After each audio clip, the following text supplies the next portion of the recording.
एक बार की बात है, जॉन नाम का एक गरीब और बूढ़ा आदमी था जो एक छोटे से गांव में रहता था।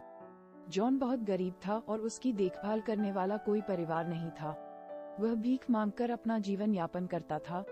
एक दिन सड़कों पर भीख मांगते समय जॉन की मुलाकात एक दयालु महिला से हुई जिसने उसे नौकरी की पेशकश की।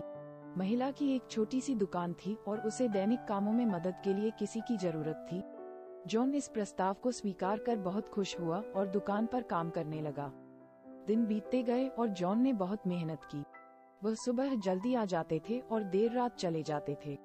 महिला उसके काम से बहुत खुश हुई और उसे पैसे दिए। जॉन को खुशी हुई कि वह सम्मान के साथ अपना जीवन यापन कर सकता है। एक दिन जॉन ने दुकान पर काम करते हुए देखा कि एक लड़का कुछ कैंडी चुरा रहा है। जॉन ने उसे रोकने की कोशिश की, लेकिन लड़का भाग गया। उस दिन बाद में महिला ने देखा कि कुछ कैंडी गायब थी और उसने जॉन से पूछा कि क्या वह इसके बारे में कुछ जानता है। जॉन ने उसे लड़के के बारे में बताया। उसने कैंडी चुराते हुए देखा। महिला जॉन की ईमानदारी और दयालु हृदय से बहुत प्रभावित हुई। उसने उसे एक उपहार देने का फैसला किया।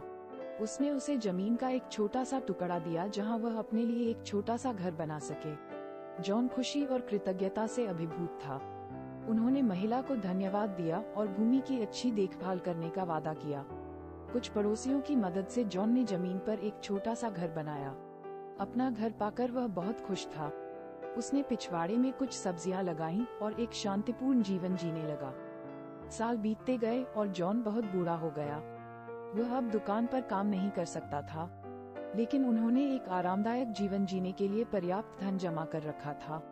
उन्होंने अपना दिन अपने बगीचे में देखभाल करने और किताबें पढ़ने में बिताया। एक दिन जिस महिला ने उसे जमीन दी थी, वह उससे मिलने आई। वह ये देखकर हैरान रह गई कि जॉन ने इतना सुंदर घर और बगीचा बनाया था। उसने उससे कहा कि उसे उस पर बहुत गर्व है और उसने सब कुछ कमाया है। वह था। जॉन मुस्कुराया और महिला को धन्यवाद दिया। उसने उससे कहा कि वह उसकी दया के लिए आभारी है और उसने उसके लिए जो किया है उसे वह कभी नहीं भूलेगा। महिला ने जॉन को गले लगाया और आंखों में आंसू लिए वहां से चली गई। उस दिन से जॉन अपने छोटे से घर में एक सुखी और संतुष्ट जीवन व्यतीत करने लगा।